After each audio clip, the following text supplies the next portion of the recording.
अलग अलग भाषा के कारण अलग अलग नामों से जाना जाता है। तुम्हारे बुंदेलखंड में बंसाली सुनाने वाले को पटिया ही कहते हैं।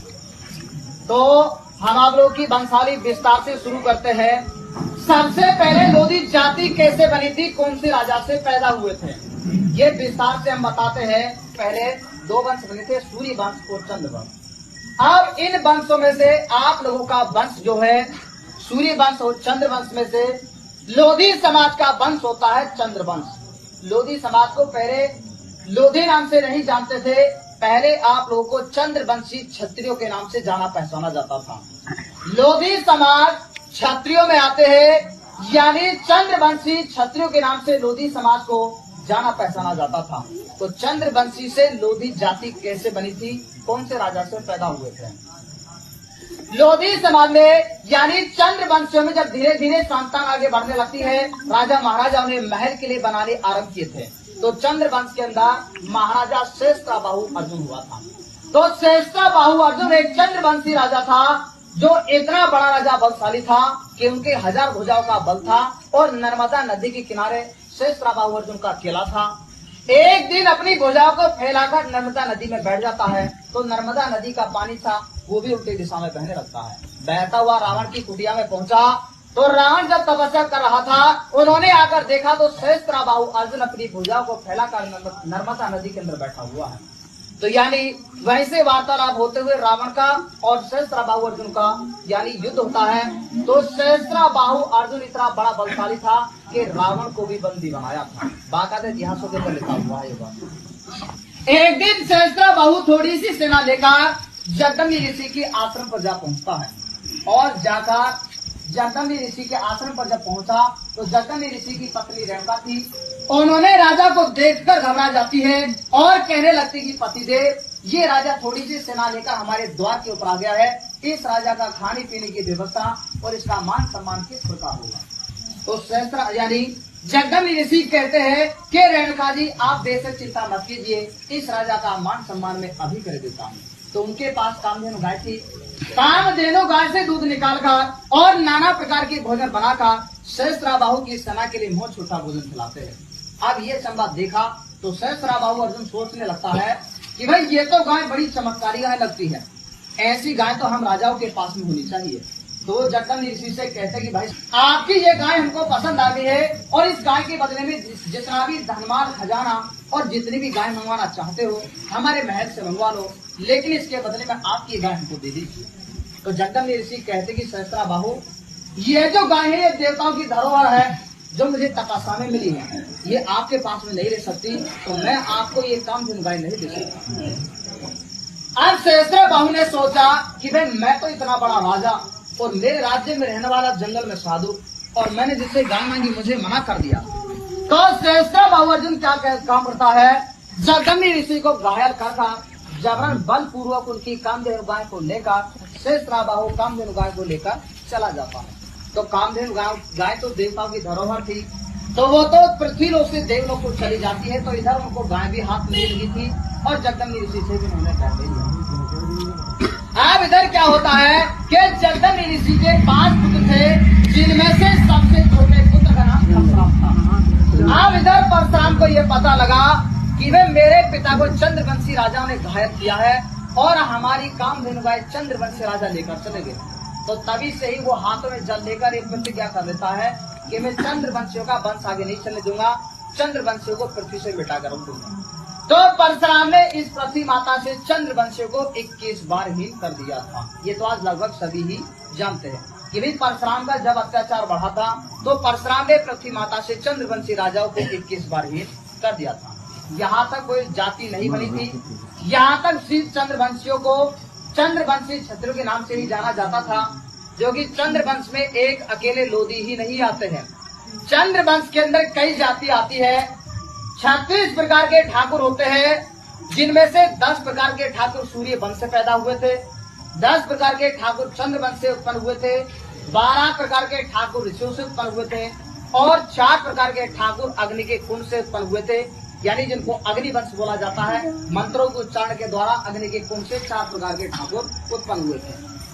अब इनमें से 36 प्रकार के ठाकुरों में से 10 प्रकार के ठाकुर भी चंद्रवंश से ही उत्पन्न हुए थे। मेरा कहने का अर्थ ये है कि चंद्रवंश के अंदर से कई जातियां बनती हैं, लेकिन वो बाद में आकर बनी थी।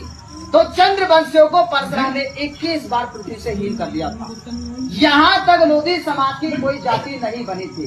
अब लोधी जाति कैसे बनती है, कौन से राजा से लोधी समाज की वंशाली चली थी और कैसे ये लोधी जाति उत्पन्न हुई थी, ये विस्तार से हम बताएंगे। तो यानी लोधी समाज के अंदर जब परशुराम का चंद्रवंशियों का वैर चल रहा था, उसी समय में लोधी समाज का राजा हुआ था जिसका नाम था राजा लोहित। लोधी समाज की वंशाली राजा लोहित से चलती है, जिसकी राजधानी राजा लोहित की राजधानी जिला बाराबंकी के अंदर हुआ करती थी, उत्तर प्रदेश के अंदर अयोध्या के पास में। तो उनकी राजधानी जिला बाराबंकी में राज करते हैं। राज करते हुए उनको कई साल व्यतीत हो जाते हैं, तो उनको पता लगा कि भाई परशुराम ने अत्याचार मचा रखा है और चंद्रवंशी राजा को आगे नहीं बढ़ने दे रहा है परशुराम। तो परशुराम से बचने के लिए राजा लोहित एक लोधेश्वर का मंदिर बनाते हैं और लोधेश्वर का मंदिर बनाकर लोधेश्वर यानी इधर राजा लोहित को तपस्या करते हुए कई साल व्यतीत हो जाते हैं। अब इधर परशुराम को पता लगा कि राजा लोहित ने अपनी वंशाली चलाने के लिए एक लोधेश्वर नाम का मंदिर बनाया है और लोधेश्वर महादेव जी को, शिव जी को प्रसन्न करने के लिए उनकी तपस्या में लगे हुए हैं। तो परशुराम अपना कुठार परसा लेकर आता है और आकर राजा लोहित को युद्ध के लिए ललकाने लगता है। तो राजा लोहित का और परशुराम का युद्ध होने लगता है। युद्ध में परशुराम हथियार चलाता गया था और राजा लोहित बचाता गया था, लेकिन राजा लोहित ने परशुराम के ऊपर दोबारा पलटकर हथियार नहीं चलाया। तो हथियार चलाने का कारण ये था कि पहले चंद्रवंशी राजा का ये धर्म हुआ करता था कि गाय, स्त्री और ब्राह्मणों के ऊपर कभी भी चंद्रवंशी राजा हथियार नहीं चलाते थे। तो परशुराम जो था वो ब्राह्मण था, इसीलिए ही जो चंद्रवंशी राजा श्रेष्ठ यानी चंद्रवंशी राजा लोहित जो था वो परशुराम को ब्राह्मण समझकर उनके पर हथियार नहीं चला रहा था। तो परशुराम इस बात का फायदा उठाकर जब सेना को ज्यादा मारने काटने लगता है, तो राजा लोहित निकलकर लोधेश्वर महादेव जी के मंदिर में पहुंचे और जाकर कहते कि भगवान, हम परशुराम को ब्राह्मण समझकर हथियार नहीं चलाते हैं और परशुराम हमारा वंश मिटा रहा है, हमारे कुल खानदान को आगे नहीं चलने देता है। तो हमने और हमारी कई पीढ़ियों ने आपकी तपस्या और पूजा उपासना की है, तो आप चलकर हमारी कोई रक्षा करो जिससे हमारी वंशाली आगे चले और हमारा कुल खानदान आगे। तो शिव जी महाराज जी प्रकट होकर परशुराम से कहते हैं, परशुराम या तो आप इस राजा को छोड़कर चले जाओ, नहीं तो मैं आपको भस्म कर दूंगा। तो परशुराम शिव जी महाराज जी को बात मानकर, क्यों वही सेवक तो शिव जी महाराज जी के परशुराम थे और वही सेवक ही राजा लोहित थे, तो शिव जी महाराज जी को तो दोनों को बचाना था। तो यानी परशुराम तो राजा लोहित को छोड़कर आगे के लिए चला जाता है। जब शिव जी ने कहा राजा लोहित से कि आपकी कई पीढ़ियों ने मेरी तपस्या और पूजा उपासना की है, तो मैं आपकी तपस्या से प्रसन्न होकर और इसी लोधेश्वर के नाम से आपका लोधी शपथ देता हूँ। यहाँ आकर लोधी समाज की लोधी जाति बनी थी। यहाँ तक आप लोगों को मैंने ये बता दी, तो हमने विस्तार से बताया है, लेकिन हम आपको मैन मुख बातें यहाँ तक जो आप लोगों को पता चला है। सबसे पहली बात, लोधी समाज जो है चंद्रवंशी से वंश से आपकी वंशाली चलती। आप लोग पहले चंद्रवंशी क्षत्रियों के नाम से जाना जाता था, एक बात हो गई। दूसरी बात, लोधी जाति कैसे बनी। लोधी जाति जब परशुराम का अत्याचार बढ़ा था, शिव जी महाराज जी ने प्रकट होकर लोधेश्वर के नाम से आपका लोधी शब्द लोधी जाति रखी थी। दो बातें हो गई। तीसरी बात, कोई आपसे ये पूछे कि लोधी समाज कौन से राजा से पैदा हुआ है, तो लोधी समाज जो है वो राजा लोहित से पैदा हुआ है। राजा लोहित के वंश से आप लोगों की वंशावली चली है। लोधी समाज में 7 प्रकार के लोधी बने। जिला बाराबंकी के अंदर राज करने के बाद में राजघाट आप लोगों का फैलने लगा। लोधी समाज का अलग अलग 7 जगहों पे जाकर राज करा था। कहाँ पे राज करा था कि यानी जिला सीपरी में नरवरगढ़ है, नरवरगढ़ के ऊपर लोधियों ने राज करा। नरवरगढ़ के ऊपर राज करने से नरवरिया लोधी राजपूत बने। जो नरवरिया लोधी आप लोगों को जिला सीकरी, गुना, विदिशा, अशोकनगर और तुम्हारे जिला ललितपुरी साइड में चले जाएंगे, टोटल ही आप लोगों को नरवरिया लोधी पाए जाते हैं। यानी नरवरगढ़ पर उन्होंने राज करा। नरवरगढ़ पर राज करने से नरवरिया लोधी बने। अब किसी ने जाकर हमीरपुर राठ में माहौरगढ़ है, माहौरगढ़ के ऊपर लोधियों ने राज करा। माहौरगढ़ पर राज करने से महालोधा बने, जिनमें से स्वामी ब्रह्मानंद जी महाराज जो है, जो तुम्हारे हमीरपुर राठ तहसील के ही है, जो कि स्वामी ब्रह्मानंद जी महाराज जो थे वो महालोधों की ही गिनती में, यानी उन्हीं के ही परिवार के थे।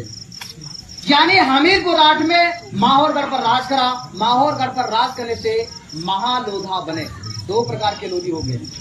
तीसरी राजधानी जिला जालौर में लोधियों का राजपाट चला। 84 गांव में 168 गढ़िया बनाई गई थी लोधी समाज के राजाओं ने। 168 राजाओं की गढ़िया बनाई लोधी समाज ने। जिला जालौर में जिनके 84 गांव हैं, जो कि कुछ हिस्से के गांव, जो मौरानीपुर आप लोगों ने सुना हो, मौरानीपुर के पास में ही ईटा लियोनी गांव आप लोगों ने सुना भी, शायद रिश्तेदारियां भी होगी आप लोगों की।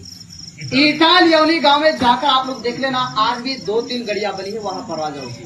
वो लोधी समाज के ही राजाओं की बनी हुई है, आज भी मौजूद है वो गढ़िया। यानी जिला जालौर में लोधियों ने 168 गढ़िया बनाई। जिला जालौर पर लोधियों का कई सालों तक राज चला। जिला जालौर पर राज करने से जरिया लोधी राजपूत बने। तो जरिया लोधियों की वंशाली जिला जालौर से 168 गढ़िया बनाकर वहां पर राज करने से, जिला जालौर पर राज करने से जरिया लोधी राजपूत बने। ये 3 प्रकार के जगहों पर राज करने से 3 प्रकार के लोधी बने। अब चौथी राजधानी दमोह क्षेत्र के अंदर महरौली से, जिसका नाम बदल दिया गया है। अब इतिहास में महरौली लिखा है, महरौली अलग है। तो यानी महरौली में लोधियों ने राज करा। 49 साल तक राज करा था लोधियों ने महरौली के अंदर। महरौली पर लोधियों का राजपाट चलने से महरौली पर राज करा तो महंदे में लोधी राजपूत बने, जो कि आज भी आप चले जाएंगे दमोह और सागर के अंदर लोधी समाज को लोधी ठाकुरों के नाम से भी जाना पहचाना जाता है। दमोह सागर में चले जाएंगे, एक से बढ़कर एक लोधी समाज के अंदर जमींदार, हजार एकड़ जमींदारी लोधी समाज के अंदर, हम जो कि तुम्हारे दमोह और सागर के अंदर लोधी समाज का राजपाट चल रहा है। वहां पर चले जाएंगे दमोह क्षेत्र पर लोधियों ने महरौली पर राज करा तो महंदे लोधी राजपूत बने। इसी प्रकार से किसी ने, जो कालिंजर का किला है, कालिंजर के किले का नाम पहले सिंगलगढ़ हुआ करता था। तो सिंगलगढ़ के ऊपर पहले लोधियों ने राज करा। सिंगलगढ़ के ऊपर राज कर